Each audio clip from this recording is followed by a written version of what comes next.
Welcome to the Weekly Spark, your fast 5-minute flash of insight into the world of mortgage and real estate. Every week, we're here to ignite your understanding of the market, from mortgage rates and housing trends to legislative updates and insider strategies. So let's strike the match and spark your week.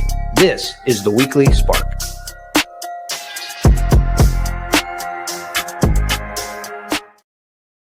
What's up? Welcome back. Ryan in Florida, Jason in Alabama. Let's roll, Jason. Ooh, not the right view. Weekly Spark. All right, Weekly Spark. All right, Fannie and Freddie bond purchases. Big news, huge news. Tell me a little about it. Huge. So listen, Trump did announce that he instructed Fannie and Freddie Mac to buy $200 billion in bonds. Now, it's still just out there as a rumor and as a suggestion at this point, but we did see rates come down on that, and it is going to affect rates once they do decide, hey, Fannie and Freddie are going to buy in. Because remember, during COVID, when we had quantitative easing, we were buying $130 billion in bonds per month. So if you're looking to see at 2 to 3% interest rate, probably not going to happen from this, but we did see rates finally break that 6% mark, which is kind of what we were looking at and forecasting, Ryan, together as a team. So let's see if this comes through. But again, the rumor did move rates down, and we're loving that. Yeah, I did see a report today as well that said that they've been buying them actually since May of 25, and now they're just going to increase to hopefully meet Trump's demand. So the market is kind of accepting this as it's actually going to happen, and we're definitely seeing that in the rates the last few weeks. So.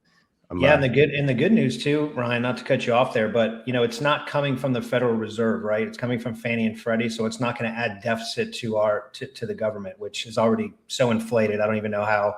I mean, might as well say gazillion dollars that we have to owe back because we're never paying. That number doesn't exist anymore. It's just a big number.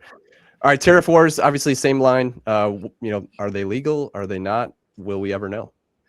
So yeah, we are. We were supposed to actually, as of today, so today is January 14th, we were supposed to hear the announcement from the Supreme Court as to whether or not the tariffs that were implemented by Trump are actually legal, but we're going to have to wait for that. But this is what's going to happen. So if it rules that it's illegal, we're going to have to pay back about $130 billion in collective tariffs, right?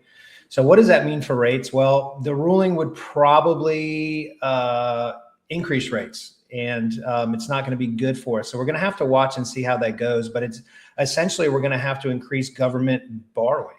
And that never helps with treasury yields. They're going to go up. Bonds are likely going to come down. So we'll see how it plays out. But again, long term, we're still seeing that rates are going to be in the mid to upper fives into 2026. But this could be a huge move as things progress. So we're going to keep an eye on that. Awesome. All right. This is my favorite segment when we get to talk about helping out real estate agents and how they grow their business. And you made this declarative statement before we started, and I had to write it down. This, for who's watching, is your best year in 2026. And here's how Jason knows that to be a fact. Yeah. So listen, if you guys don't know, like we both have personal coaches, and I highly recommend, and if you guys don't have a coach or a mentor, to certainly look into that. But one of the things that we help to build out for our realtors specifically is writing down your metrics, right? We all have goals, but if we don't write them down, they're just dreams, right? And I think we've heard that before, but this is a great worksheet, guys. We're sending it out for free. So just respond to this email and let us know you want a copy of this. We'll send it right over. But this is essentially going to break down, hey, this is what your marketing consultations look like. This is what your buyer consultations look like. We're going to write down all the metrics. The next page is going to go over your KPIs, your key production indicators. So we're going to track all that down. It's going to go over your social media. So if you don't know what you're supposed to do, hey, boom, I need to do content. I need to do social media comments. And then lastly, and probably most importantly, is the business plan. What are you going to promise to yourself? Write down 2 major goals for yourself and 3 priorities based on this sheet. And this, if you write this down and stick to it and keep your promise, will make you more closings and more money in 2026. And we would love to help you get there. I love this document. I'm using obviously an LO variation of it right now. Just did that, as we call it, the 2x5, right? 2 goals, 5 strategies to get there. That piece alone really defines what you're doing. as long as you stick to it, right? Like, we get the shiny object syndrome, trying to chase down different random stuff. But if you got a direction, sticking to that document, definitely will win in 2026. Cool, man. I'm excited to keep helping out real estate agents, keep delivering some awesome information. So thanks for your input today, and see you on the next one. That's a wrap for this week's edition of the Weekly Spark, brought to you by Creative First Mortgage.